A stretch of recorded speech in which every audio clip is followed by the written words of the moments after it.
ബറക്കത്തിന്റെ കേന്ദ്രമാകാൻ അനാവശ്യങ്ങൾ വീട്ടിലുണ്ടാകരുത്. അനാവശ്യങ്ങൾ വീട്ടിലുണ്ടാകരുത്. എപ്പോഴും എല്ലാവരും ശ്രദ്ധിക്കണം. മലക്കുകൾ വന്നു പോകാൻ പാകപ്പെട്ട വീടാകണം. മലക്കുകൾ വന്നു പോകാൻ പാകപ്പെട്ട വീടാകണം. കണ്ടില്ലേ നിങ്ങൾ ഏറ്റവും വലിയ ഭവനം ഹബീബ് സല്ലല്ലാഹു അലൈഹി വസല്ലം തങ്ങളുടെ ഭവനമല്ലേ? ആ വീട്ടിലേക്ക് ജിബ്രീൽ അലൈഹിസ്സലാം വന്നു. സലാം പറഞ്ഞു. പെട്ടെന്ന് അങ്ങ് മടങ്ങിപ്പോയി. ഉള്ളിലേക്ക് കയറിയിരുന്നില്ല. പിന്നെ വന്നപ്പോൾ ചോദിച്ചു, ലിമ സല്ലംത സുമ്മ റജഅത. അല്ല ജിബ്രീലേ, എന്തേ നിങ്ങൾ സലാം പറഞ്ഞു പിന്നങ്ങ് മടങ്ങിപ്പോയത്? ജിബ്രീൽ അലൈഹിസ്സലാം പറഞ്ഞു, നബിയേ, ഇന്നി ലാ അദ്ഖുലു ബൈതൻ ഫീഹി സൂറ. ഞാനൊരു വീട്ടിൽ പ്രവേശിക്കാറില്ല. ആ വീട്ടിൽ സൂറത്തുൻ, ജീവനുള്ള ജീവിയുടെ ഫോട്ടോയുണ്ട്, രൂപകൽപ്പന ചെയ്തു വെച്ചതുണ്ട്. അത് തുണിയിലാണെങ്കിലും ശരി, ഫ്ലക്സിലാണെങ്കിലും ശരി, വേറെ എന്തിലാണെങ്കിലും ശരി സൂക്ഷിക്കേണ്ടതാണ്. വലാ കൽബുൻ, നായയുള്ള വീട്ടിലേക്കും, പുറത്ത് കാവലിന് വെച്ച നായുള്ള വീടല്ല, വീട്ടിന്റെ ഉള്ളിൽ നായയുണ്ട്, അങ്ങനത്തെ വീടാണ്. കാവലിന് പുറത്ത് നായ വളർത്തുന്നതിന് തകരാറും ഇല്ല. അത് കാവലിന് വേണ്ടിയും മറ്റൊക്കെ വളർത്താം. വീട്ടിന്റെ ഉള്ളിൽ നായയുണ്ട്, ആ വീട്ടിലേക്കും ഞാൻ പ്രവേശിക്കൂല. വലാ ബൗൽ, മൂത്രണ്ട്, നജസുണ്ട്. കുട്ടികൾ മൂത്രമൊഴിച്ചാൽ നല്ല തണുപ്പല്ലേ, അവിടെ കിടന്നോട്ടെ, സുബൈക്ക് നന്നാക്കാം. പറ്റൂല. ഇപ്പൊ ഈ നട്ടപ്പാതിരാക്കൊക്കെ മൂത്രമൊഴിച്ച് ഇങ്ങനെ നന്നാക്കി തിരിക്കുക. അതല്ലേ പറഞ്ഞത്? അതാണ് ശരിക്കുള്ള മാതൃക എന്ന് പറഞ്ഞത്. ഒരു കുട്ടി രാത്രി 10 പ്രാവശ്യം മൂത്രമൊഴിച്ചാൽ 10 പ്രാവശ്യത്തിന് കഴുകണം. 10 പ്രാവശ്യം ആ ഡ്രസ്സ് ചേഞ്ച് ചെയ്ത് മാറ്റണം. അത് വെച്ചിരിക്കുന്ന ആ കൊട്ട വീട്ടിന്റെ ഡൈനിങ് ഹാളിലല്ല വെക്കേണ്ടത്, കോണിക്കൂട്ടിലും അല്ല വെക്കേണ്ടത്, അത് അപ്പുറത്തുള്ള ടോയ്ലറ്റിലാണ് വെക്കേണ്ടത്. അത് നേരെ കട്ടിലിന്റെ ചോട്ടിൽ തന്നെ വെക്കും. എന്നിട്ട് ഈ മൂത്രമൊഴിച്ച ബെഡിന്റെ നടുവിൽ നമ്മൾ അപ്പുറത്ത് വേറൊരാൾ, ഇപ്പുറത്ത് വേറൊരാളും കിടക്കുക. അതിനൊക്കെ മൂത്രമുള്ള വീട്ടിലേക്ക് കിടക്കൂല. അത് സ്വഹീഹായ ഹദീസാണ്, സ്വഹീഹുൽ ബുഖാരിയിലെ ഹദീസാണ് ഞാൻ നിങ്ങൾക്ക് ഈ ഓതി തരുന്നത്. ജിബ്രീൽ അലൈഹിസ്സലാം പറഞ്ഞതാണ്. 3 വിഷയങ്ങളാണ് ഇതിൽ എണ്ണി പറഞ്ഞത്. വേറെ ചില ഹദീസുകളൊക്കെ വേറെയും വിഷയങ്ങളുണ്ട്. 3 വിഷയങ്ങൾ എണ്ണി പറഞ്ഞെടുത്ത് 3ാമത്തെ കണ്ടില്ലേ നിങ്ങൾ? വലാ ബൗലുൻ, നജസിൽ നിന്ന് വീട് മുക്തമാകണം മലക്കുകൾ ഇറങ്ങി വരണമെങ്കിൽ. ഇത് വീട്ടിന്റെ ഉള്ളിലും വീട്ടിന്റെ എല്ലാ ഭാഗത്തും നേസ് മാറുന്നില്ല. അതെന്താ മാറാത്തത്? ഒരു കുട്ടി മൂത്രമൊഴിച്ചാൽ എങ്ങനെ വൃത്തിയാക്കുക? നന്നായി പഠിക്കണത്. നജസിൽ നിന്ന് വൃത്തിയായിട്ടില്ലെങ്കിൽ ഒരു നിസ്കാരം ശരിയാകൂല. ആണിൻ്റെയും ശരിയാവില്ല, പെണ്ണിൻ്റെ. പിന്നല്ലേ മലക്കുകൾ വരല്? അവനാന്റെ നിസ്കാരം തന്നെ ശരിയാവില്ല. മലക്കുകൾ വരെ കിടക്കട്ടെ, ഈ ഫർലെങ്കിലൊന്നും ശരിയാകണ്ടേ? ഒരു കുട്ടി മൂത്രമൊഴിച്ചു, എങ്ങനെ വൃത്തിയാക്കണം? സുബ്ഹാനല്ലാഹ്, മുമ്പ് ഞാനൊരു വീട്ടിലേക്ക് പോയി. എന്നെ അസറിന്റെ ചായക്ക് വിളിച്ചതാണ്. പോയത് വലിയ അനുഗ്രഹമായി പിന്നീട് മനസ്സിലായി. ഞാൻ ചെന്നപ്പോ ആ വീട്ടിന്റെ ഉമ്മ ആ വീട്ടിന്റെ വരാന്തയിൽ, ഓല വരാന്തയാണല്ലോ, ഇരിക്കുന്ന ആരാറൊന്നുമില്ല, ഓല വരാന്തി പിന്നെ ഓരോ നമ്മളിരിക്കൂലല്ലോ. അപ്പൊ ഞാൻ അങ്ങോട്ട് വരുന്ന കണ്ടപ്പോ പെട്ടെന്ന് ഈ കുട്ടിനെ എടുത്ത് അങ്ങോട്ട് ഉള്ളിലേക്ക് പോയി. പോകുന്ന പോക്കിൽ കുട്ടി മൂത്രമൊഴിച്ചു. കുട്ടി മൂത്രമൊഴിച്ചപ്പോ ഈ വരാന്ത മുതൽ ഡൈനിങ് ഹാൾ മുതൽ അടുക്കള വരെ റോക്കറ്റ് പോയതുപോലെ മൂത്രം ഇങ്ങനെ വരി വരിയായിട്ട്. ഞാൻ പിന്നെ കാണുന്ന കാഴ്ച എന്താണെന്നറിയോ? ഒരു കഷ്ണം തുണിയും കൊണ്ടുവന്നിട്ട് ഈ സഹോദരിയുണ്ട് അപ്പച്ചട്ടിയിൽ എണ്ണ തേക്കുമ്പോൾ അങ്ങനെ തേക്കുന്നു. അങ്ങനെ തേച്ചാൽ എന്തായി? നേരത്തെ നജസാകാത്ത ഇടത്തു ഇപ്പോ നജസായി. കാറ്റ് തട്ടി പെട്ടെന്ന് ഉണങ്ങല്ലേ? മാർബിളല്ലേ, മുസൈക്കല്ലേ, ടൈലല്ലേ, പിന്നൊന്നും കാണാനല്ലോ. പിന്നെന്താ കാണാനല്ലത്? അവിടെ ഹുക്കുമിൽ നജസുണ്ട്. ഹുക്കുമിയായ നജസ് എന്ന് പറഞ്ഞ നജസ് അവിടെ നജസ് നീങ്ങിയിട്ടില്ല. നജസ് നീങ്ങണമെങ്കിൽ എന്തു ചെയ്യണം? മൂത്രത്തെക്കാൾ അധികം വെള്ളം ഒഴിച്ച് ഒന്നുകിൽ അത് വടിച്ചു കളയോ തുടച്ചു കളയുകയോ ചെയ്യണം. ആദ്യം മൂത്രം തുടച്ച അതേ കഷ്ടം വൃത്തിയാകാതെ വീണ്ടും ഈ വെള്ളത്തിലാക്കി ഇങ്ങനെ കലക്കി തുടച്ചാൽ എല്ലാ ഭാഗത്തേക്കും സപ്ലൈ ചെയ്യലായി. അങ്ങനെയാകരുത്. നല്ലോണം ശ്രദ്ധിക്കണത്. നമ്മൾ വീട്ടിൽ പെങ്ങന്മാര് വന്ന കാര്യമായിട്ട് ശ്രദ്ധിക്കണ ഒരു പണിയാണ്. കുട്ടികളെ ചൊറുക്ക് നോക്കുന്നതിനേക്കാളും നല്ലത് ഒരു മൂത്രം വെച്ചത് എങ്ങനെ വൃത്തിയാക്കുന്നുണ്ട്. കാരണം നിസ്കരിക്കേണ്ട വീടാ, ഖുർആൻ ഓതേണ്ട വീടാ, മലക്കുകൾ ഇറങ്ങേണ്ട വീടാണ്. മൂത്രമുള്ള വീട്ടിലേക്ക് മലക്കുകൾ ഇറങ്ങൂല എന്ന് സയ്യിദുനാ റസൂലുള്ളാഹി സ്വല്ലല്ലാഹു അലൈഹി വസല്ലം തങ്ങളോട് പറയുന്നത് ആരാണ്? ജിബ്രീൽ അലൈഹിസ്സലാമാണ്. എന്തേ മുത്തുനബി തങ്ങളെ വീട്ടിൽ വന്ന് സലാം പറഞ്ഞ് മടങ്ങിപ്പോകാൻ കാരണം? വദാലിക അന്ന ജർവൻ അൽ ഹുസൈനി അവിൽ ഹസനി റളിയല്ലാഹു അൻഹുമാ കാന ഫിൽ ബൈതി. ഹസൻ ഹുസൈൻ റളിയല്ലാഹു അൻഹുമ കളിപ്പിക്കുന്ന ചെറിയൊരു പട്ടിക്കുട്ടിയുണ്ടായിരുന്നു. അവരതിനെങ്ങനെ ഓട്ടിക്കളിപ്പിക്കും, മടിയിരുത്തി കളിപ്പിക്കുന്നല്ല. ആ ചെറിയ പട്ടിക്കുട്ടി വീട്ടിന്റെ ഉള്ളിൽ ഒരു ഭാഗത്ത് പെട്ടെന്ന് രോഗം ബാധിച്ചങ്ങ് മരണപ്പെട്ടിട്ടുണ്ട്. അത് ജിബ്രീൽ അലൈഹിസ്സലാമിന് ബോധ്യപ്പെട്ടിട്ടാ മടങ്ങിയത്. പിന്നീട് നബി തങ്ങൾക്കത് തിരിഞ്ഞു. എങ്ങനെ? അവിടുത്തെ വേലക്കാരിയായ ഒരു പെണ്ണ് വീട് അടിച്ച് വൃത്തിയാക്കുമ്പോ ഈ മണമൊന്നും വരാത്ത ചെറിയ പട്ടിക്കുട്ടിയുടെ ശരീരം കണ്ടു. ഇത് ഈ വീട്ടിന്റെ ഉള്ളിലേക്ക് ആരാ കയറ്റിയത് എന്ന് ചോദിച്ചു. അത് ഈ കുട്ടികൾ അങ്ങോട്ടും ഇങ്ങോട്ടും ആട്ടിക്കളിക്കുമ്പോ വീട്ടിന്റെ ഉള്ളിൽ അറിയാതെ കയറിപ്പോയതാണ് എന്നും പറഞ്ഞു. കണ്ടില്ലേ നിങ്ങൾ, വീടിന് നല്ല പരിശുദ്ധി വേണം, നല്ല സംശുദ്ധി വേണം. സഹോദരന്മാരെ, നജസിൽ നിന്ന് വീട് മുക്തമാകണം. പറഞ്ഞ വിഷയങ്ങൾ ആരും മറക്കരുത്. നജസിൽ നിന്ന് വീട് മുക്തമാകണം, മൂത്രത്തിൽ നിന്ന് മുക്തമാകണം. ഉമ്മയും ഉപ്പയും ഒരുമിച്ച് കിടക്കുന്ന ആ വീട്ടിന്റെ ഉള്ളില് അതേ വൃത്തിയില്ലെങ്കിൽ പിന്നെ ശൈത്താനിയത്തിന്റെ ഷർറാണ് അവിടെ കൂടുതലുള്ളത്. പിന്നെ കുട്ടിക്ക് അപസ്മാര രോഗം, മാനസിക രോഗം പിടിപ്പെടുന്നതിന് പറഞ്ഞിട്ട് കാര്യമില്ല. നജസിൽ നിന്ന് വൃത്തിയാക്കി കിടത്തണം. എപ്പോഴും തൊട്ടിലിൽ മൂത്രമൊഴിച്ചാൽ ആ തൊട്ടിൽ അങ്ങനെ കിടത്തി ഉറക്കരുത്. അതേ തൊട്ടിൽ മാറ്റിക്കൊടുക്കണം. ഒരു തൊട്ടിലായി മാത്രം നിന്നാൽ തല അങ്ങോട്ടും ഇങ്ങോട്ടും പിടിച്ചു മാറ്റേണ്ടി വരും. വേറെയും ഒരു തൊട്ടിൽ എക്സ്ട്രാ ആയി നിൽക്കണം. പഴയ തുണിയൊക്കെ തൊട്ടിലാക്കാൻ പറ്റും, അതിന് പുതിയത് തന്നെ വാങ്ങിക്കൊള്ളുന്നില്ല. അങ്ങനെ താൽക്കാലിക തൊട്ടിലും മറ്റും കെട്ടിയിട്ട് ശുദ്ധി അവിടെ ഉണ്ടാകണം, നജസിൽ നിന്ന് മുക്തമാകണം. രൂപങ്ങളും നന്നായി ശ്രദ്ധിക്കേണ്ടതുണ്ട്. ബാപ്പയുടെ ഫോട്ടോയുണ്ട്, ഉമ്മയുടെ ഫോട്ടോയുണ്ട്, പെട്ടിക്കകത്ത് വെച്ചോ. പ്രദർശനത്തിന് വേണ്ടി ആരും തൂക്കിയിടേണ്ടതില്ല. കൂട്ടുകാരന്റെ കൂടെ ഹറമിൽ നിന്നെടുത്ത ഫോട്ടോയാണ്. ഹജറുൽ അസ്വദ് മുത്തുന്ന ഫോട്ടോ. ഇപ്പൊ ഫോട്ടോ എടുക്കാനല്ലേ അവിടേക്കൊക്കെ പോകുന്നത് പലരും. അവിടെ നിന്നെടുത്ത ഫോട്ടോയാണ്. കൊണ്ടുവന്ന് ഇവിടെ തൂക്കിയിടേണ്ട ആവശ്യമില്ല. 16-ാമത്തെ വയസ്സിൽ അതേ SSLC പാസ്സായപ്പോ കൂട്ടുകാരുടെ കൂടെ ഒരുമിച്ചെടുത്ത ഫോട്ടോ ആണ്. പിന്നീടും നിനക്ക് കാണാം. പെട്ടിന്റെ ഉള്ളിലേക്ക് വെച്ചോ, പ്രദർശിപ്പിക്കേണ്ടതില്ല. അതും ശ്രദ്ധിക്കേണ്ട, സൂക്ഷിക്കേണ്ട മാർഗമാണ്. മലക്കുകൾ വരണമെങ്കിൽ നല്ല പരിശുദ്ധി വേണം. മലക്കുകൾ വരാൻ പറ്റുന്ന ഭവനങ്ങളാകണം നമ്മുടെ വീട്. അതാ ബറക്കത്തിന്റെ കേന്ദ്രങ്ങൾ എന്ന് പറഞ്ഞത്. അതിന് നല്ല പരിശുദ്ധി വീട്ടിന് വേണം. കൂട്ടത്തിൽ പറയട്ടെ, അനാവശ്യമായ രംഗങ്ങൾ കേൾക്കുന്ന കാണുന്ന ഒറ്റ വീട്ടിലേക്കും മലക്കുകൾ വരൂല. നിങ്ങൾ ആലോചിച്ച് നോക്ക്, ചെറിയ കറാഹത്ത് പോലും ചെയ്തുകൊണ്ട് ജീവിക്കുന്ന ആളാണെങ്കിൽ മലക്കുകളെ സുഹബത്ത് കുറഞ്ഞു പോകും. സഹീഹുൽ ബുഖാരിയിലൊക്കെ ഹദീസ് റിപ്പോർട്ട് ചെയ്ത വലിയ മഹാനാണ് ഇമ്രാൻ ഇബ്നു ഹുസൈൻ റളിയല്ലാഹു അൻഹു.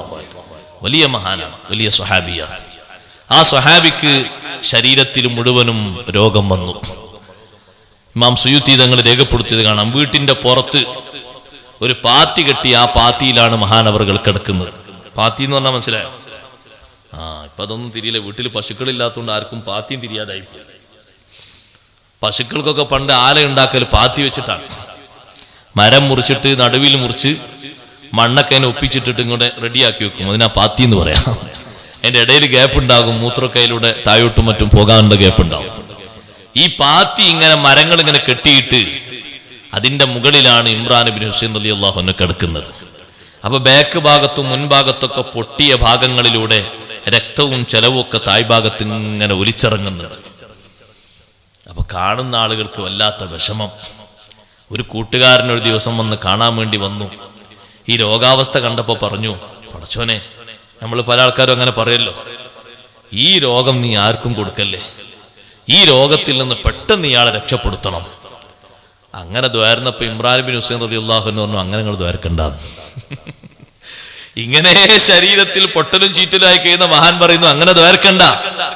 എന്തേ? നിങ്ങൾ അനുഭവിക്കാത്ത സുഖം ഞാൻ അനുഭവിക്കുന്നുണ്ട്.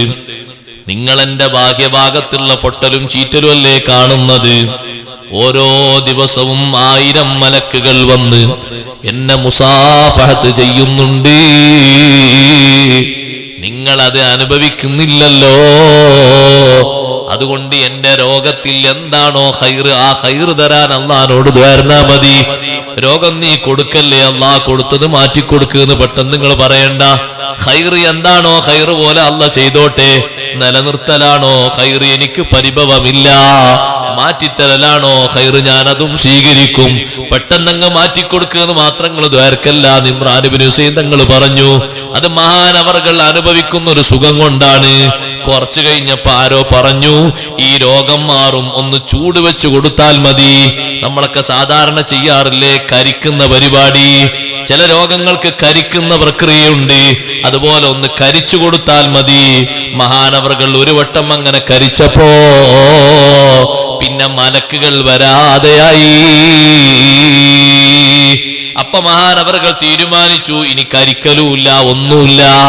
അമ്മലക്കുകൾ വരുമ്പോഴുള്ള സുഖം ഇപ്പോൾ എനിക്ക് കിട്ടുന്നില്ലല്ലോ. അപ്പൊ ശരീരത്തിൽ അങ്ങനത്തെ ഒരു അവസ്ഥ സ്വീകരിച്ചപ്പോൾ മലക്കുകൾ വരാതായെങ്കിൽ, പരിശുദ്ധരായവർ വരാതായെങ്കിൽ, നമ്മുടെ വീടിന്റെ അന്തർഭാഗങ്ങൾ സിനിമാലയങ്ങളാകരുത്. മുമ്പൊക്കെ ഒരു ഡൈനിങ് ഹാളിൽ മാത്രം സിനിമ ഓടിയിരുന്നത് ഓരോ കട്ടിലും ഓടിക്കൊണ്ടിരിക്കുകയാണ്. ചെറിയ മക്കളടക്കം പലതും മറിച്ചു നോക്കി സെക്സ് കണ്ട്, സിനിമ കണ്ട്. വിവാഹം കഴിഞ്ഞിട്ടും വികേന്ദ്രീകരിക്കപ്പെടാനുള്ള നല്ല വഴി അല്ലാഹു തആല കൊടുത്തിട്ടും മതിയാകാത്ത എത്ര മണ്ടന്മാരുണ്ട്. ഞാൻ അവരങ്ങനെ വിളിക്കുന്നത് ബോധപൂർവമാണെന്ന് കരുതിക്കോളൂ. നല്ല ഹലാലായ വികാര വിചാര നിർവഹണത്തിന് മതിയായ ഇണയെ അള്ളാഹു കൊടുത്തിട്ടും സെക്സിന്റെ സുഖത്തിന് നീ ഇങ്ങനെ അടിമപ്പെടേണ്ടതുണ്ടോ? സിനിമയുടെ സുഖത്തിന് നീ അടിമപ്പെടേണ്ടതുണ്ടോ? പിന്നെയും അതൊക്കെ നോക്കിയിട്ട് നിന്റെ കണ്ണും കൽബും ഒക്കെ അശുദ്ധമാക്കേണ്ടതുണ്ടോ? നിന്റെ ശരീരത്തിന്റെ എല്ലാ ഭാഗങ്ങളും വൃത്തികേടാക്കേണ്ടതുണ്ടോ? 4 മക്കള് താമസിക്കുന്ന 4 റൂമിലെ ചിത്രം ഈ അടുത്തൊരു മാസികയിലൂടെ നിങ്ങൾ വായിച്ചില്ലേ? 4 മക്കള് 4 റൂമിലാ കിടക്കുന്നത്.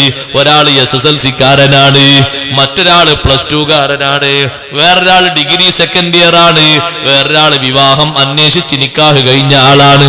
ഒരു ബാപ്പയുടെ 4 മക്കള്, 4 റൂം അവർക്ക് ബാപ്പ ഉണ്ടാക്കിയിട്ടുണ്ട്. ബാപ്പയും ഉമ്മയും നല്ല ദീനിയായത് കൊണ്ടാണ് പെട്ടെന്ന് അറിഞ്ഞ് നന്നാക്കാൻ പറ്റിയത്.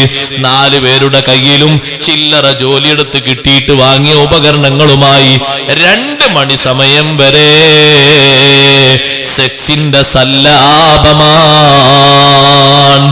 ഉപ്പമാരെ ഉമ്മമാരെ നല്ലോണം കരുതണം. വീട്ടിലങ്ങ് നിങ്ങളൊരു യാസീനോതുമ്പോഴേക്ക് മലക്കങ്ങ് വരുമെന്ന് കരുതണ്ട. പരിശുദ്ധിക്ക് മറ്റൊരു കുറവുണ്ടോ? അവര് വരൂല. മുത്തുനബി സല്ലല്ലാഹു അലൈഹി വസല്ലം എത്ര വലിയ പരിശുദ്ധിയുള്ള നേതാവാണ്. കൂടെ നടക്കുന്ന ആളുകൾ നഖം വെട്ടാത്തത് കൊണ്ടല്ലേ 40 ദിവസത്തോളം ജിബ്രീൽ അലൈഹിസ്സലാം വരാതെയായത്. കൂടെ നടക്കുന്നവർ നഖം വെട്ടിയിട്ടില്ല, തങ്ങൾ വെട്ടാത്തത് കൊണ്ടല്ല.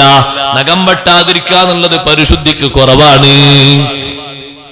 ചിലര് കാണാം തള്ളവരലും പിന്നെ ചെറിയ ചെറിയ വിരലൊക്കെ കൂടിയിട്ട് ഇങ്ങനെ കൂർപ്പിച്ചിങ്ങനെ നടക്കുന്നത് കാണാം. അവരെ കണ്ടാൽ തന്നെ ഒരു പേടിയാണ്. എന്തിനാന്ന് ചോദിക്കുമ്പോൾ പറയും അതൊന്നുമല്ല, വെറുതെ എന്ന് പറയും. ആവശ്യമില്ലാതെ അങ്ങനെ വളരുക.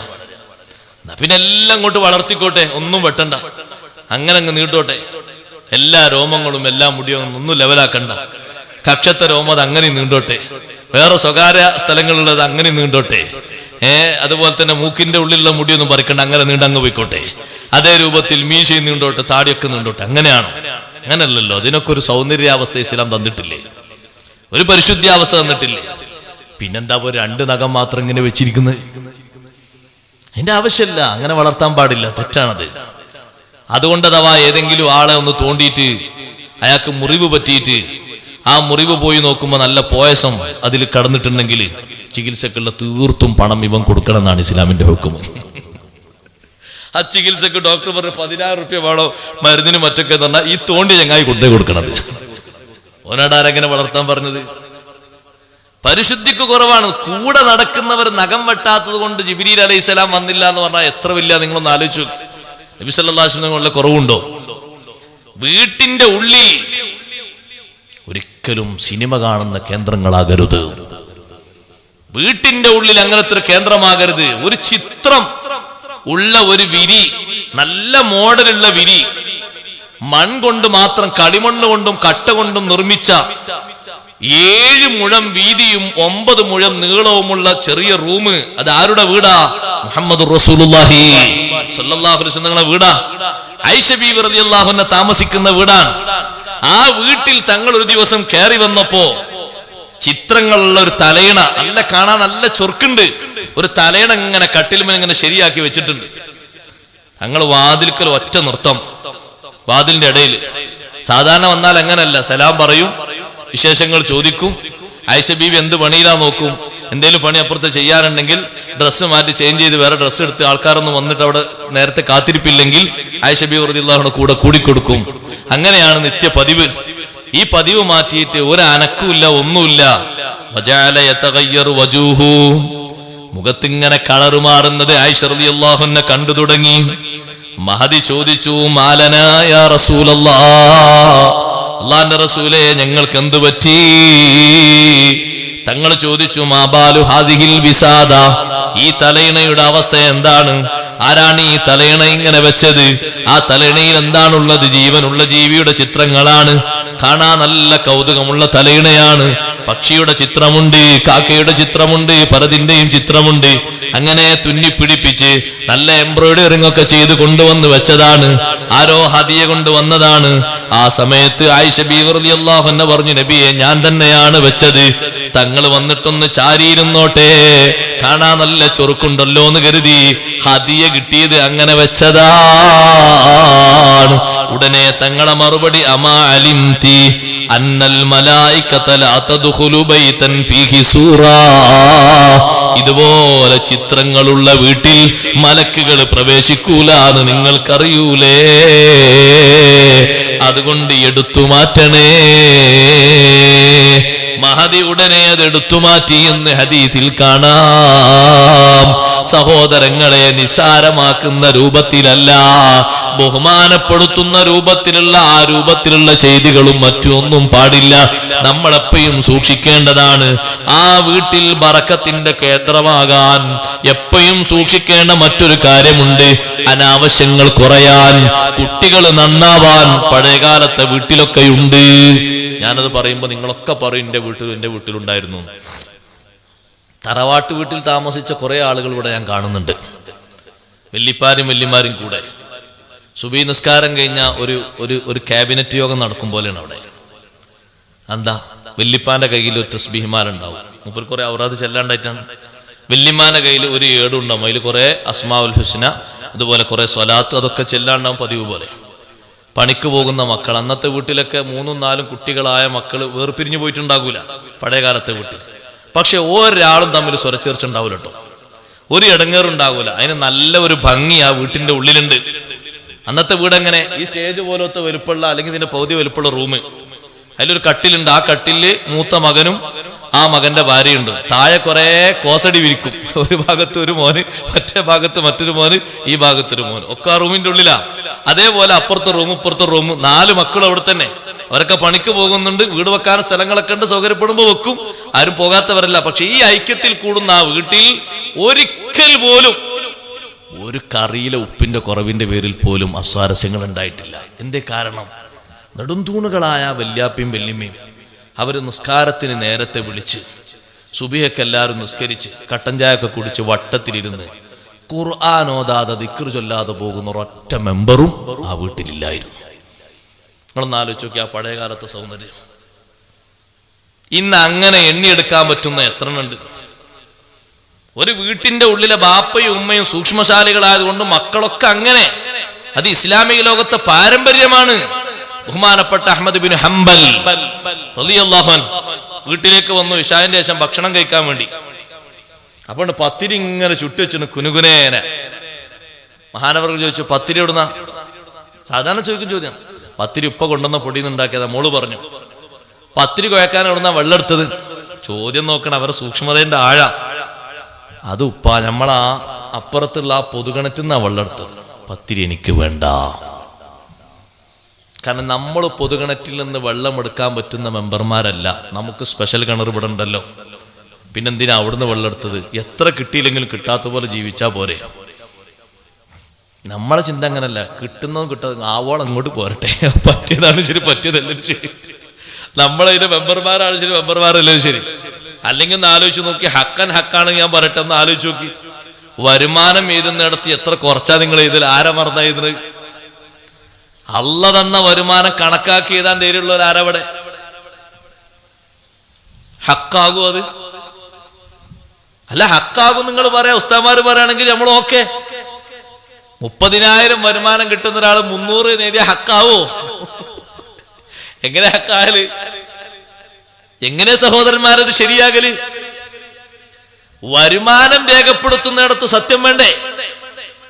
ഒരു ബാപ്പക്ക് ആ ബാപ്പന്റെ കീഴിലും ആ ബാപ്പന്റെ വരുമാനം മൊത്തം കൂട്ടി നോക്കുമ്പോൾ 3 ലക്ഷം ഉണ്ട് കരുതിക്കോളൂ. എത്ര എഴുതുന്നത്? 30,000. ബാക്കി 9% എവിടെ? നമ്മൾ ആലോചിക്കണ്ടില്ലേ? മഹാന്മാരെ ഈ ചിന്ത ചിന്തിക്കുമ്പോൾ നമ്മൾ ആലോചിക്കണ്ടല്ലേ? അവർ ചെറിയൊരാലത്തേക്കും നമുക്കൊക്കെ എല്ലാവർക്കും താല്പര്യം താരങ്ങള്, എല്ലാവർക്കും താല്പര്യം ഏറ്റവും കൂടുതൽ ആനുകൂല്യം കിട്ടുന്ന ആൾക്കാരിൽ പെടുകയും വേണം. എന്നാൽ ഉള്ള ദർജ കുറയും ചെയ്യരുത്. അള്ളാഹ് തന്ന നിയമത്തിൽ ഇസ്സത്തോടെ ജീവിക്കണം. അതിനാ നമ്മള് അള്ളാഹു തആല തന്ന നിയമത്തിൽ ഇസ്സത്തോടെ ജീവിക്കണം. എന്നോട് ഒരാൾ പറഞ്ഞു, അവിടെ ഉസ്താദേ കാർഡ് കൊടുക്കുന്നുണ്ട്. ഞാൻ വിചാരിച്ചു എന്ത് കാർഡാണ് ഇതൊന്നൊരു കാർഡ് വന്നില്ല, ആരോഗ്യ കാർഡ്, ആരോഗ്യ ഇൻഷുറൻസ് കാർഡ് അല്ലേ? നിങ്ങൾ വാങ്ങിക്കോളി, ഉമ്മാക്കൊക്കെ മരുന്നിനൊക്കെ ഉപകാരപ്പെടും. അപ്പൊ ഞാൻ ചോദിച്ചു അയാളോട്, എന്താ അത് വാങ്ങിയ നേട്ടം?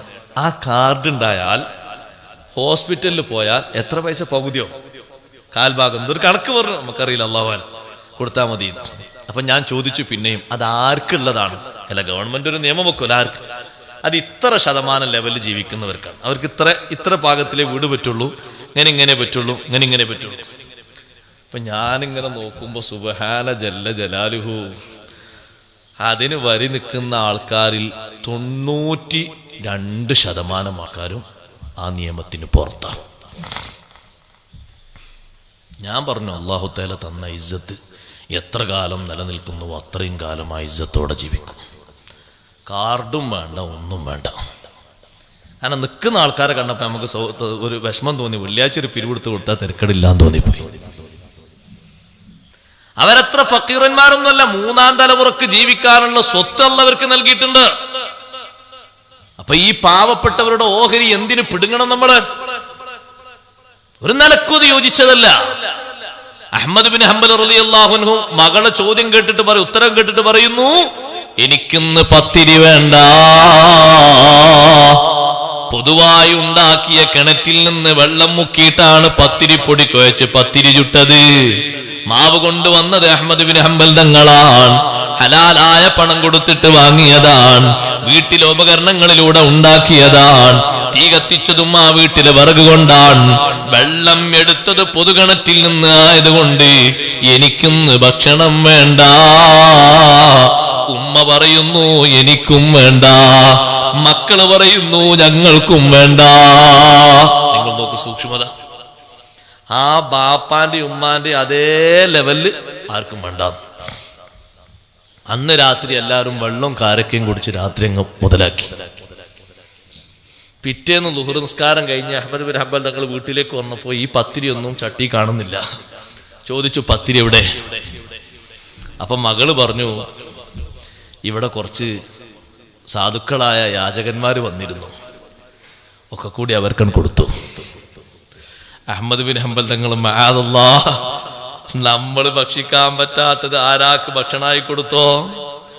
നമ്മളത് ഭക്ഷിക്കാൻ പറ്റൂല എന്ന് കരുതിയിട്ടല്ലേ മാറ്റി നിർത്തിയത്, ഇത് വേറൊരാൾക്ക് വിട്ടുകൊടുത്തോ? അങ്ങനെയുണ്ട് ചില ആൾക്കാർ. അത് പറ്റൂല കേട്ടോ. ഏത് വീട്ടിൽ കോഴി ചത്തുപോയി, ഞമ്മ കൂട്ടാൻ പറ്റൂല, മറ്റേ വെച്ച് കൊടുത്താൽ മതി. പറ്റൂല, പറ്റൂലത്, ആ ഏർപ്പാട് പറ്റൂല. ശരീഅത്തിനെതിരാ. നമ്മോടുള്ള ഹുക്മ് അവരോടും കൽപ്പനയുണ്ട്. അറുത്തിട്ടല്ലേ നമ്മൾ ഭക്ഷിക്കേണ്ടത്, ആ അറുത്ത് തന്നെയാണ് നമ്മൾ അവർക്കും തീറ്റിക്കേണ്ടത്. അപ്പൊ നമ്മൾ അറക്കാൻ വേണ്ടി ഇങ്ങനെ പിടിച്ചു നോക്കുമ്പോഴേക്ക് സംഗതി പണിയായിപ്പോയി. അപ്പൊ അതിന് പിന്നെ ഹയാത്ത് മുസ്തഖിറ ഒന്നുമില്ല.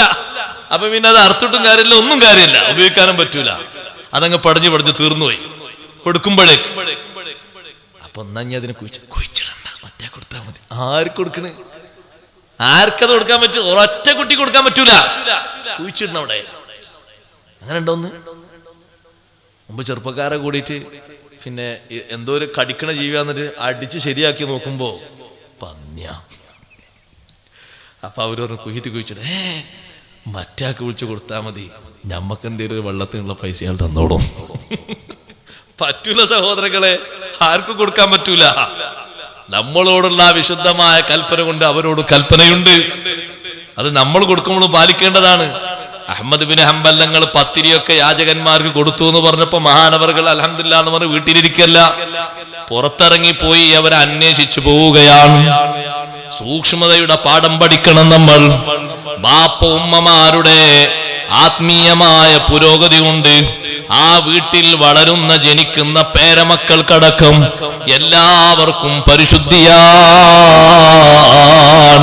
പഴയ കാലത്ത് അങ്ങനെ ഒരു സാഹചര്യം ഉണ്ടായിരുന്നു. ഇന്നും അത് നിലനിൽക്കുന്ന ഒറ്റപ്പെട്ട ഭവനങ്ങളൊക്കെയുണ്ട്.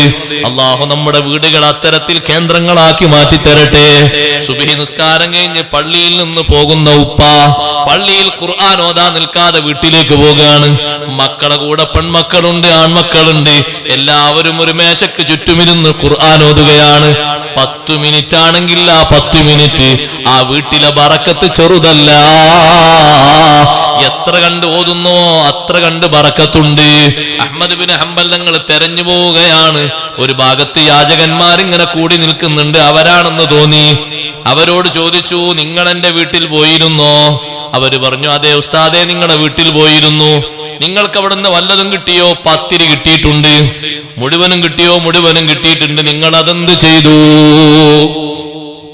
അപ്പൊ അവരെ കൂട്ടത്തിൽ ഒരാൾ പറഞ്ഞു, തലവനായ ഒരാൾ പറഞ്ഞു, ഇത്രയധികം പത്തിരി കിട്ടിയപ്പോ ഞങ്ങളെ കൂട്ടത്തിൽ ഒരാൾ പറഞ്ഞു, നമ്മൾ നേരത്തെ ഈ വീട്ടിൽ വന്നിട്ടുണ്ടല്ലോ. ഉണ്ട്.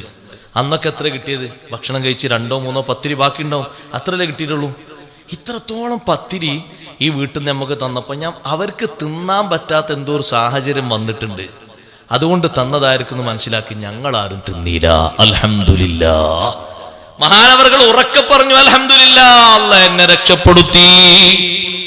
ഞങ്ങൾ ഭക്ഷിക്കാതെ വെച്ച സൂക്ഷ്മത നിങ്ങൾ നോക്കി. യാചകന്മാരിലേക്ക് വരെ സൂക്ഷ്മതയായി മാറിയില്ലേ? എത്ര വലിയ സൂക്ഷ്മതയുടെ തെളിവാണത്. ബാപ്പയും ഉമ്മയും ഉത്കൃഷ്ടരാണെങ്കിൽ, അവരാത്മീയമായ ഉത്കർഷത്തിൽ ജീവിക്കുന്നവരാണെങ്കിൽ സംശയലേശമെന്നേ പറയാം, മക്കളും അതേ താവഴിയിലാണ്. അതിന്റെ പേരമക്കളും അതേ താവഴിയിലാണ്. അഹ്മദ് ബിൻ ഹംബൽ തങ്ങൾ വീണ്ടും ചോദിച്ചു, പിന്നെ നിങ്ങൾ അതെന്ത് ചെയ്തു? അവര് പറഞ്ഞു, ആ കാണുന്ന ബഹറിലേക്ക് എറിഞ്ഞിട്ടുണ്ട്.